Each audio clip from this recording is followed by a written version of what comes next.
This has to do with the next session on distortion audibility, and that's really, in order to do this AES paper, which I'm presenting next, we had to equalize headphones.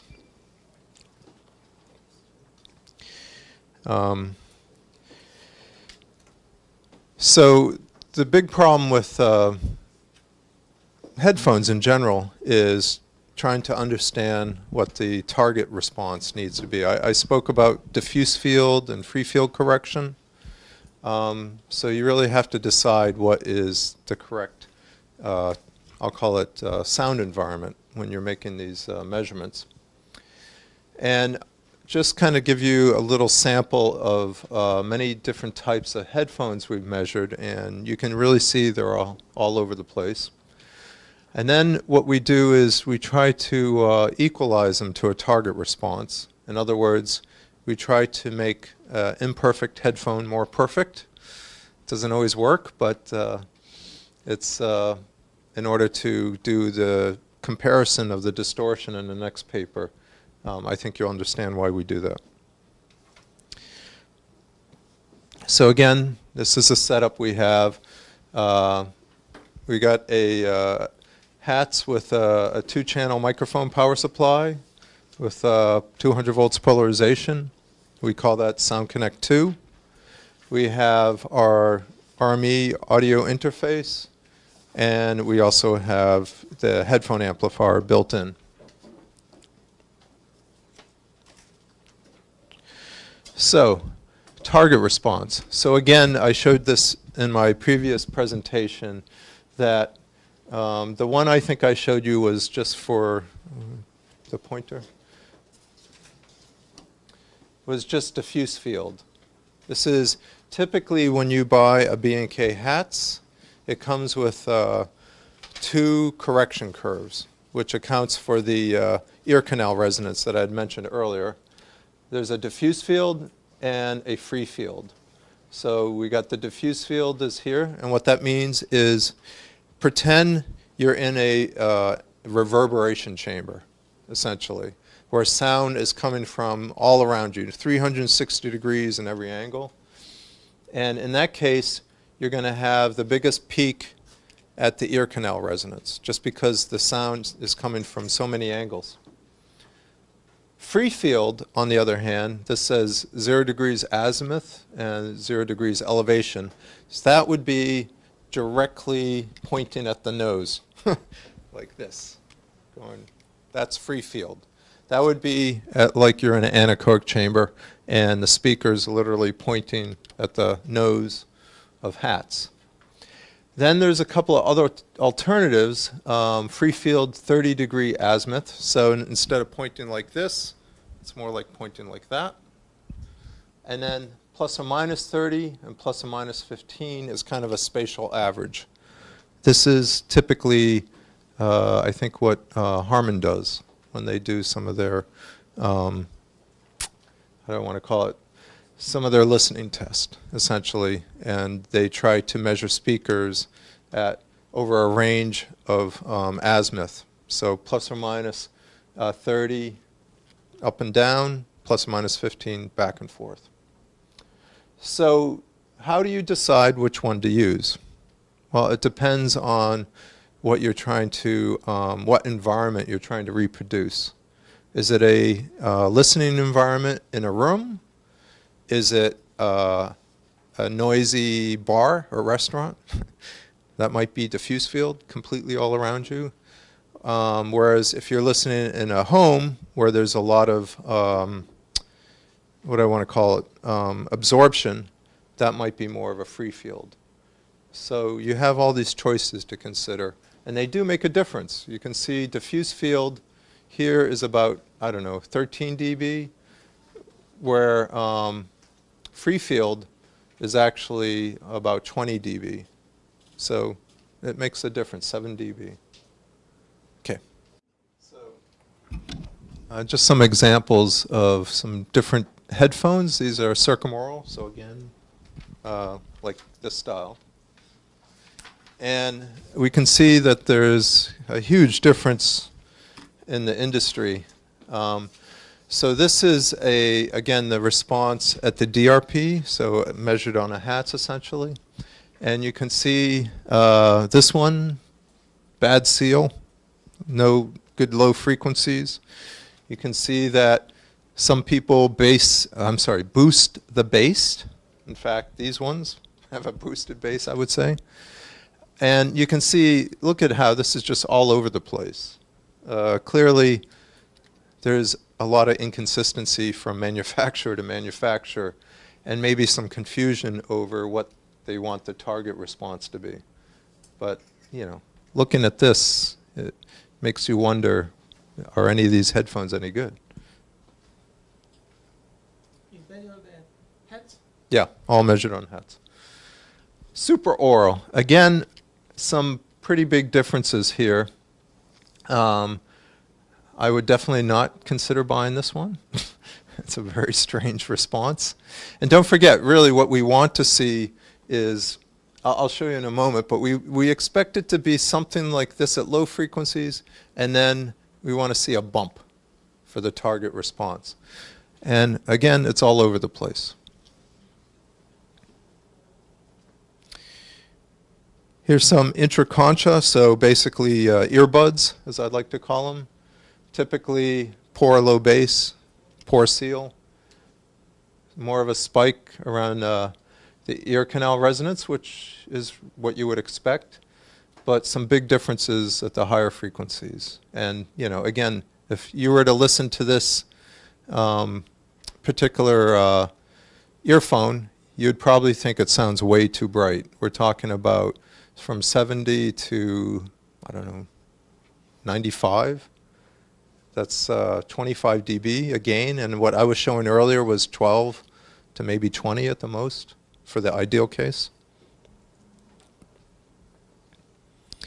Now insert earphones like the ones we had earlier, where'd they go? Yeah, thank you. So here's an insert earphone. And insert earphones have the advantage of, if you put them in right, you have a very good seal, and therefore you have a lot of low frequency, no leakage. And what you see is a lot of people will, I'll say, essentially boost the bass to give the perception of more low frequency. It's a big discussion as to what is the correct way to do it, but the end result is you typically get better low frequency performance.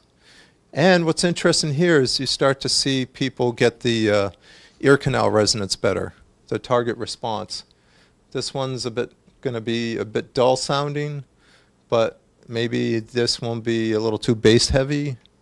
But at least here it looks like we're starting to get something more like the target response.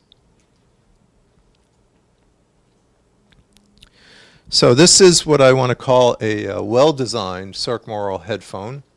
Again, measured on Hertz. Here's the headphone response. Now look at this. This is starting to look more and more like the target response. So first of all, what I'm going to do is, there's a little bit of a resonance down here, kind of a cancellation. Up here, though, it's starting to look like it makes a little sense. So if I'm going to equalize this to a target response, I probably want to add some smoothing. So by adding some smoothing, it'll make it easier for me to equalize. And if I have the diffuse target put on top, now we're starting to talk. Okay, it's not perfectly flat down to 20 Hertz, but it's not bad. Look at how it follows this diffuse field target very nicely. That's assuming you want a diffuse field target. But this is a very well-designed, actually an old design headphone, fairly big. Actually, AKG makes it. So there's an example of someone who knew what they were doing. By the way, this headphone, in my opinion, sounds very good. It has a very good tonal balance, so the right mix of, you know, low and high frequencies, and I think it's actually one of the best headphones, at least I've measured and listened to. And it's not $5,000. I think it's more like...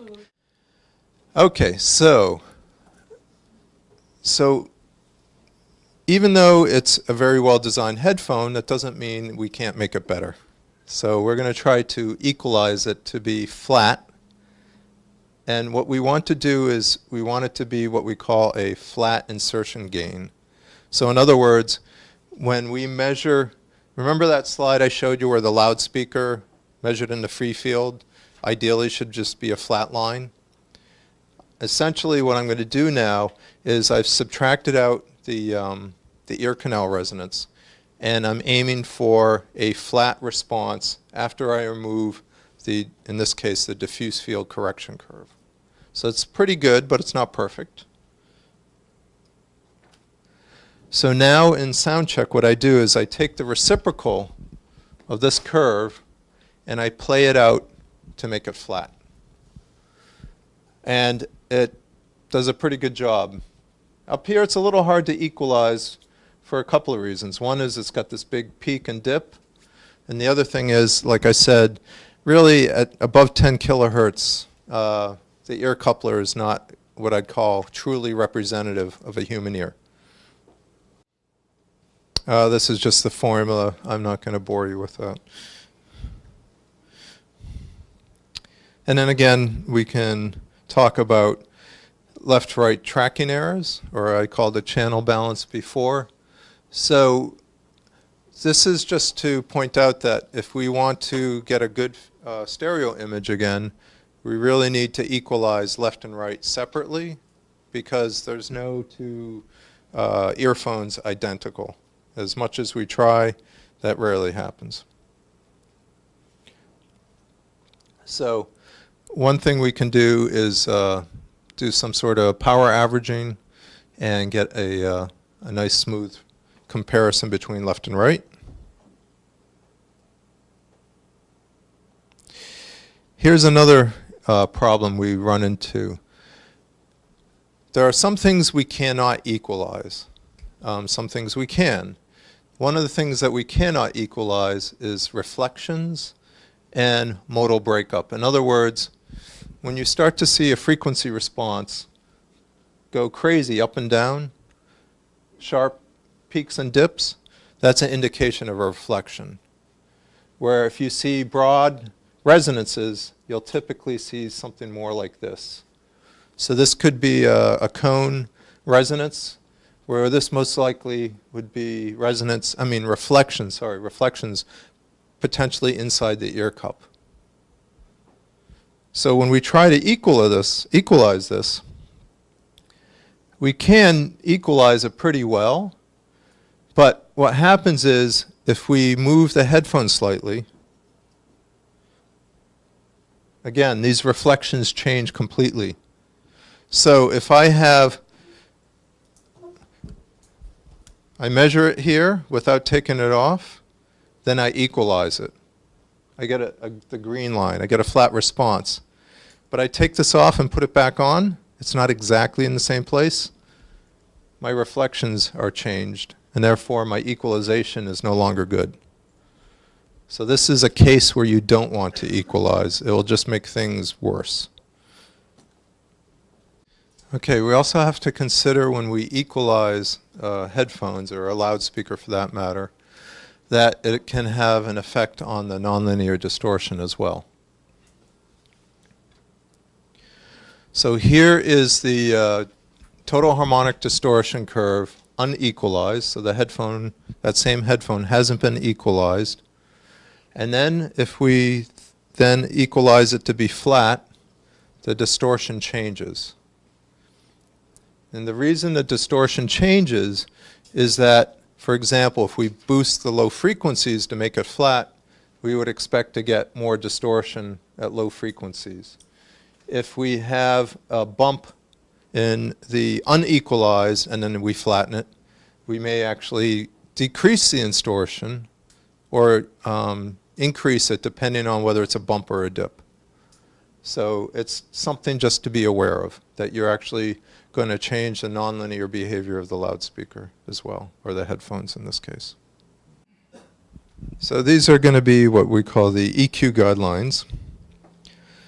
So as we like to say in the recording business, You cannot fix it in the mix all the time. In other words, if you don't have a good transducer, a good earphone to begin with, equalizing it isn't going to help. Try to pick an appropriate target response. Generally speaking, diffuse field is maybe not perfect, but it's a good compromise in general. Don't try to over-equalize the headphone or the speaker for that matter. Try to fix the mid-range in particular, which is where the ear is most sensitive. Part of the reason you don't want to equalize at the low frequencies is because that whole seal situation being so variable. So if you make a measurement on a headphone, you don't have a good seal, and then you try to equalize it, you may just increase the distortion way too much to account for a bad seal. Try to ignore position unstable response above 8 kilohertz. In other words, at high frequencies, you tend to have a lot of reflections. So probably best not to even try to equalize above 8 kilohertz because of reflections. Try to use the average response of multiple samples. Like I mentioned earlier, every time you put the headphone on, the position will slightly change. Try to take an average of positions. And ignore time domain high Q response dips. In other words, if I have a nice big notch in the middle of my frequency range, I'm not going to really be able to equalize that very well. And then the last is to do some smoothing, because if we're going to equalize this thing, we're not going to make, if something has a sharp peak or dip, it's just not going to equalize well. And will probably cause ringing if we try to equalize some high Q reflection or peak or dip. And then last but not least, when we equalize something, we're actually asking our amplifier, or whatever is powering the transducer, the headphone in this case, for more gain. If we try to, the classic example is, I might have an amplifier, a headphone amplifier typically does not have a lot of gain. So even plus or minus 10 dB is a lot. That's 20 dB. That means I could potentially be trying to boost a frequency 20 dB more than another frequency, and then my headphone amplifier is just not going to have enough gain. It's going to clip. So keep that in mind too. You can only equalize to a certain degree. One of my goals has always been to try to understand or to correlate what we measure with what we hear. And there's been a lot of research on the frequency response. People like Sean Olive and Floyd Toole from Harmon have done a lot of correlation between listeners and, I'll say, frequency response of a loudspeaker. But there's very little, if none, correlation done between distortion and listener preference. So I decided that if I wanted to actually make this type of correlation, I was going to have to come up with a way to make different loudspeakers have the same frequency response, but of course they would still have different distortion. So let me explain what this is about. So these are the things I'm going to talk about. I mentioned the motivation a little. I probably got ahead of myself. Distortion measurements, I'll show you. Listening test was done by Sean Olive and the Harmon team. And then I'm going to show you the results and conclusions. So as I mentioned, what role does distortion have on perceived sound quality? Big debate. Implement a well-controlled experiment to isolate the nonlinear from the linear distortion. So linear distortion would be the frequency response. Nonlinear distortion would be second harmonic, harmonic distortion, intermodulation distortion, all kinds of nonlinear distortion. in this case, we were trying to use music as our, I'll call it test signal. And we wanted to know if the program material had any impact on the distortion we heard. Because at the end of the day, hopefully most of us are using headphones to listen to things like music that sound good and not just random noises. Certainly not sine sweeps, I hope. And then we want to be able to create a measurement algorithm to predict the distortion audibility. That's my ultimate goal, my lifetime goal, I'll say, in this business. I think, yeah. So these are the headphones we chose for starts. We wanted to select some high-quality headphones just because we thought it would be a better controlled experiment. So we went with AKG 701s that I had mentioned earlier with that nice response. $261, so none of these are inexpensive. Had to use Beats Studio headphones because everyone knows them. Bose QC15s, the ones that I've been using. Again, they're all circumaural. Sony MDRs, which are also quite well known, pretty famous. And then these very uber expensive Stax headphones that I showed you earlier, electrostatic. And the reason I chose this was as a reference. The distortion on the Stax headphones is significantly better than, or lower than any of these headphones. So this was our reference due to the low distortion. The other thing that made this easier is all these headphones, for the most part, have a very repeatable fit. They're not super sensitive to position. I was actually, the Stax headphones in particular were very insensitive to putting them on and off, which was good. Again, same setup. Measure the headphone frequency response and sensitivity. And then we're going to equalize them for the same target response. Now, in this particular case, we chose Harmons target response, which is a little different than a diffuse field correction. It's actually rolls off, I would say, at the higher frequencies and doesn't go quite as high at the around 3 kilohertz. This is a target response that they've decided is preferable to a diffuse field correction. Notice there's even a little bass boost. It's a little hard to see, but it actually is going up by a few dB at the low frequencies. So the next thing was we just decided to, call it headphone A, B, C, and D. I'm not going to show you the harmonic distortion measurement of the Stax headphones because it is quite a bit lower, and I didn't want to put yet another graph on the same slide. It was just too much information. So what we did was we measured the total harmonic distortion at 82, which is the red, 88 orange, 94 dB, and even 100 dB SPL. That's pretty loud.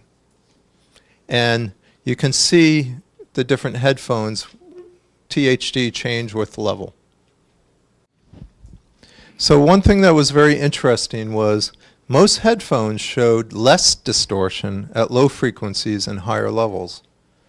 So unlike a conventional loudspeaker, at the higher level, at low frequencies, the distortion went down.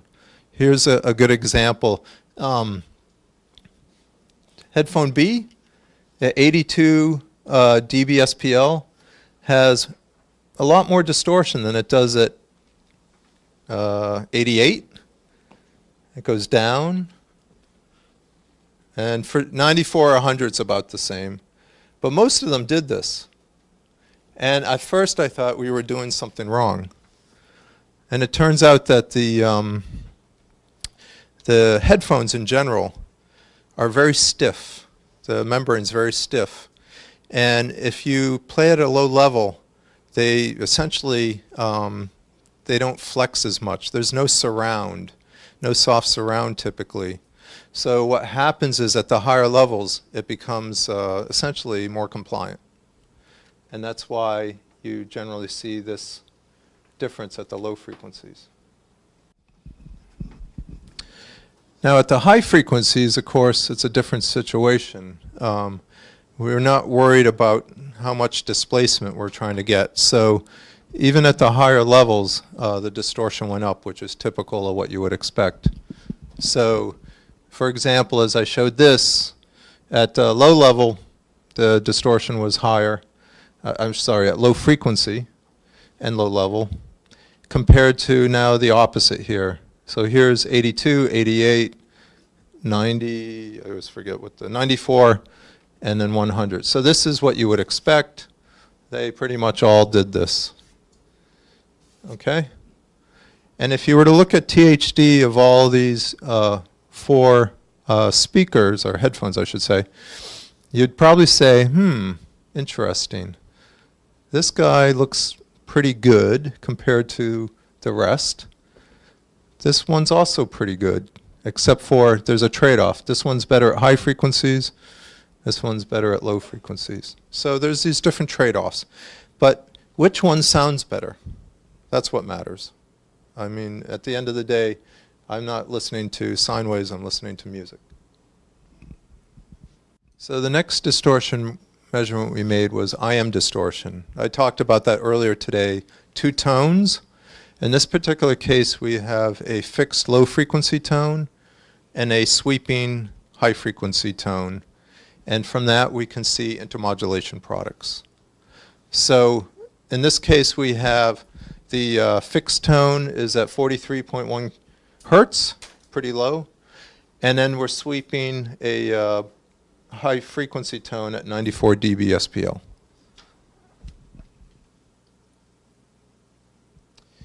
And because most headphones are a single driver, meaning no crossover, what happens is at the high frequencies, you have that high frequency tone is riding on top of a low frequency tone. And this inherently creates intermodulation. And the question becomes, which one is the most audible? You can see this guy actually had probably the best, although it was elevated compared to that guy. Again, it's a little hard to say. They all have these trade-offs. I mean, this one looks particularly bad. But is that audible or not? That's the big question.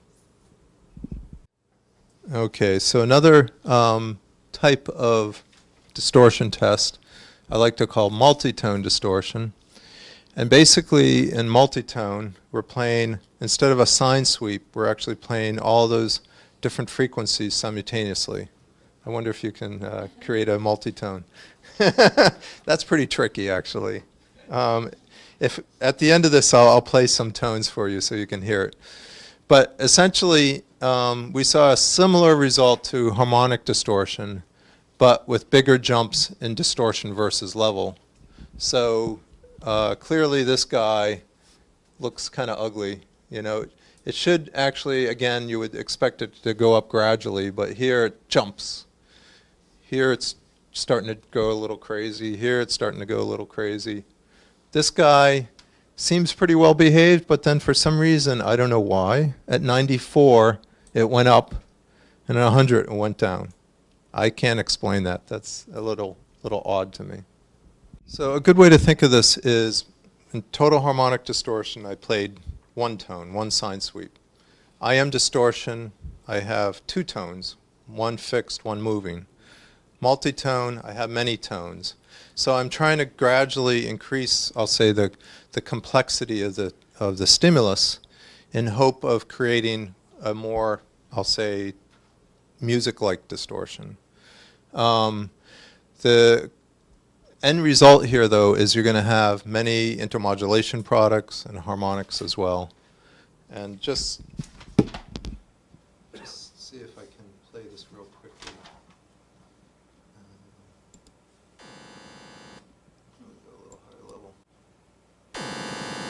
So that's multitone, 12th octave. And just so you can hear it too, 2-tone. So here I'm going to use Am, slave tone.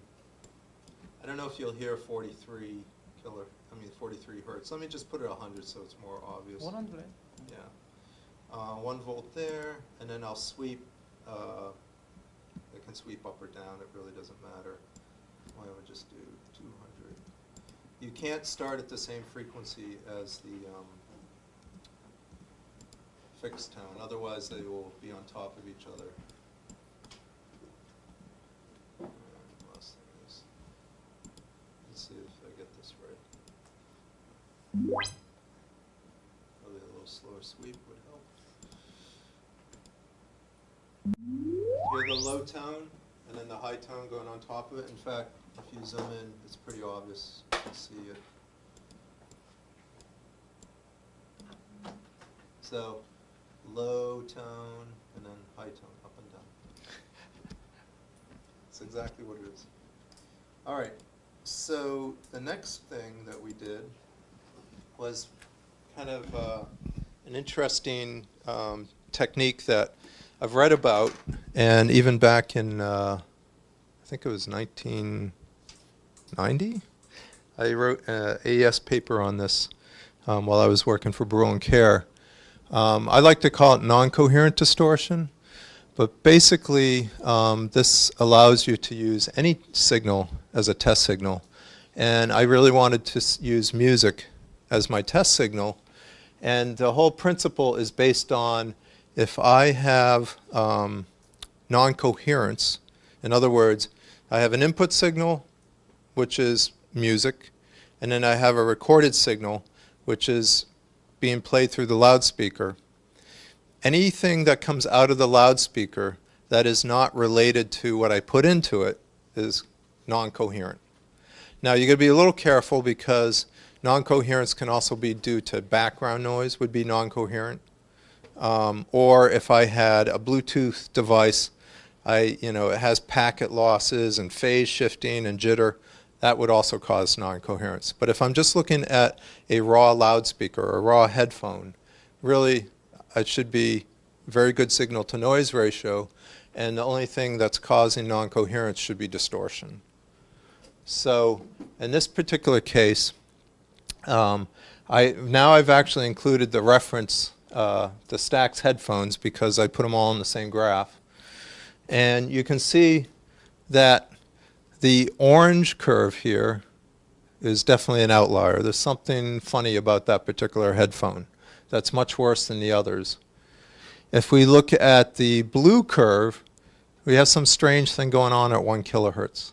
We saw that in some of the other distortion measurements as well, but it's really present here.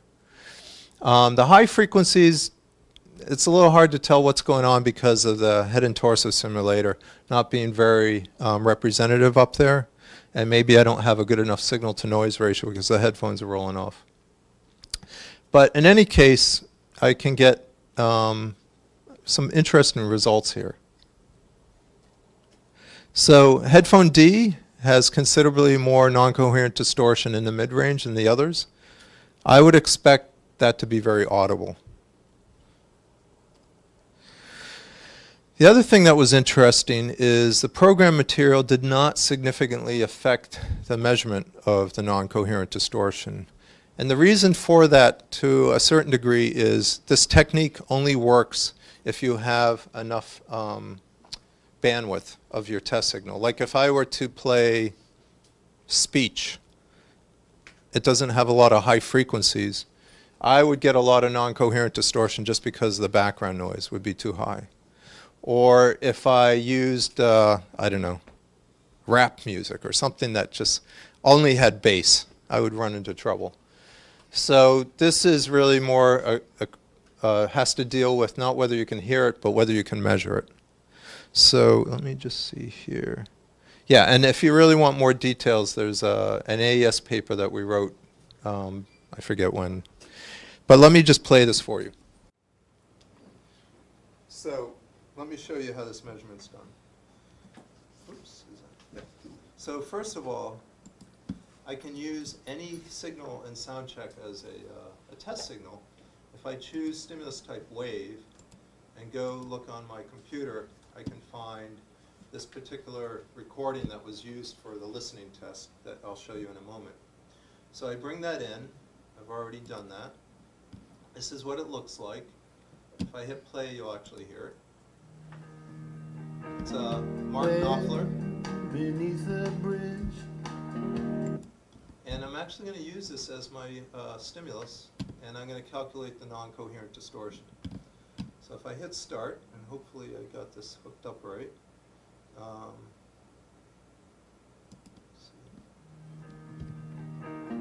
There, beneath the bridge, it comes to a giant car, a shroud of snow upon the roof, a Mark 10 Jaguar.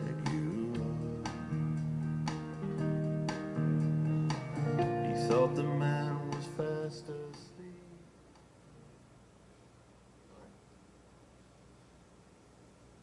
And I will blow this up. So, first of all, what's kind of interesting, maybe not the best color in the world, let's go with yellow. I measured the frequency response using music due to transfer function. And if I didn't have enough averaging, that's part of the reason I have to play the song over an extended period, is I got to make sure I get enough averaging to, in this case, reduce background noise. Also to make sure I have enough frequencies present. In the stimulus. So this is truly the frequency response of that speaker. And likewise, here's my distortion. Make that, I don't know, make it orange or something. So as we would expect, we get more distortion at the low frequencies than we do at the high frequencies. But in general, that's a good loudspeaker, right? Nice flat distortion response. If it wasn't, I would see bumps and peaks and dips here. Okay, granted, I wasn't playing it that loud either, so it made it kind of easy. But that's exactly what we did with the headphones. Now again, keep in mind that this is showing us all kinds of intermodulation distortion and harmonic distortion, all combined. So I'll go through this super quickly since we're pretty much out of time, or I'm over time. So we teamed up with Harmon and Sean Olive's group because they have an expert listening panel. They know all about doing listening tests.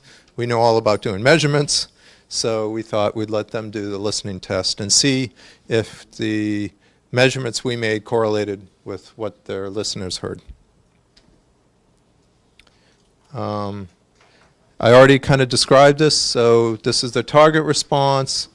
We did the measurements for them. These are the musical samples that we used. One of them was the one you just heard, this Mark Knopfler, Shangri-La.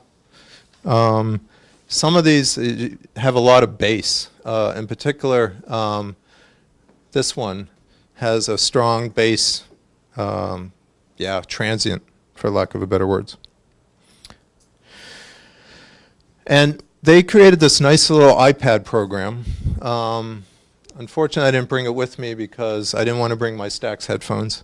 They're very big and heavy amplifier.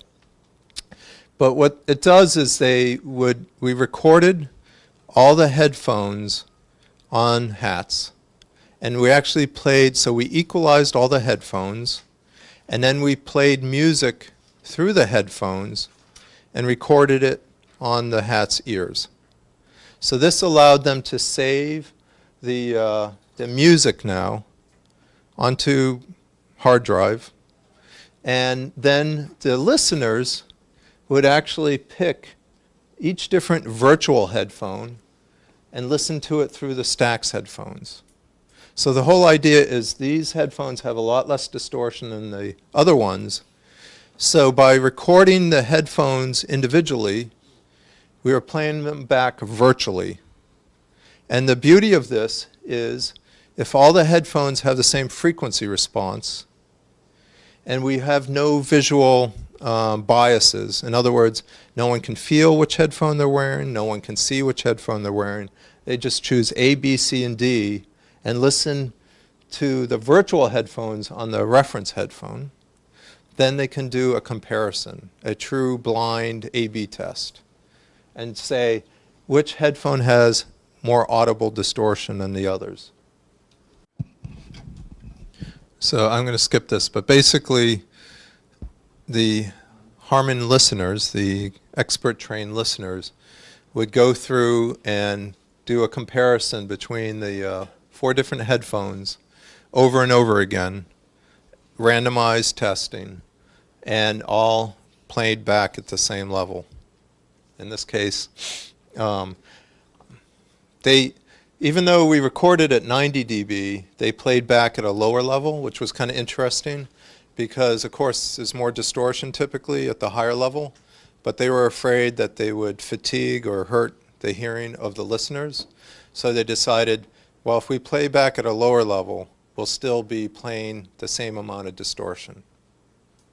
So, yeah, it's okay. Want to explain, or yeah, I'll go on. So these are the employees. They all have good hearing, I hope.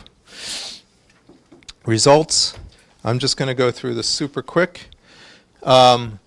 So when you do any of these listening tests, you have to do some statistical analysis and what's called the ANOVA, analysis of variance. And the most significant contributor to the difference that people heard was first and foremost the headphones, the difference in the headphones. And then in actual reality, the program material did have some impact on what they heard. So headphone first, program material second. None of the other things mattered. Basically, observation we removed because it was all virtual. So this was the preference rating of the different headphones. Headphone A and the reference headphone were the most preferred. Headphone D, remember the orange curve I was showing you? That was the least preferred. So in other words, they thought there was audible distortion in headphone D. The difference, okay, is not as big between B and C, but there's still a difference. I'm going to skip this for now because this just shows you that the program material did affect the ratings. So regardless of the program material, headphone D always sounded the worst. But with this particular piece of music, Rebecca Pigeon, we get the biggest deviation. In other words, they had an easier time rating the headphones for that program material than they did, for example, for this program material. Okay. Just statistics. I won't go into this, but this is some listeners were better than others. What was really interesting about this is these trained listeners were not trained for listening to distortion.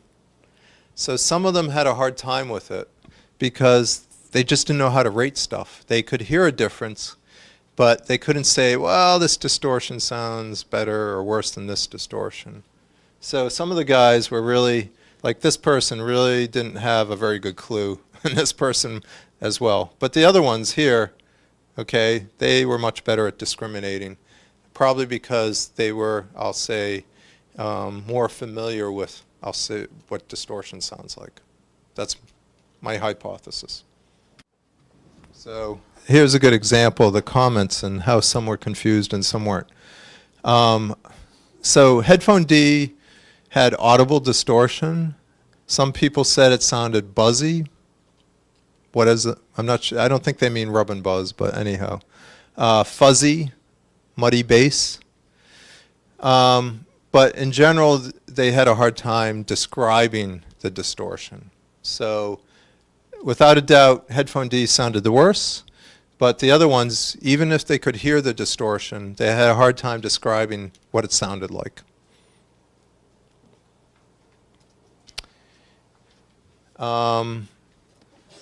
So this was now trying to relate the measurements to the perception.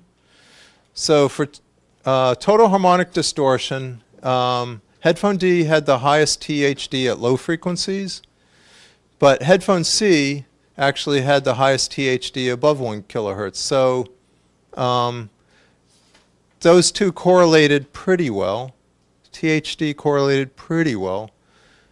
Am distortion in this case did not correlate well.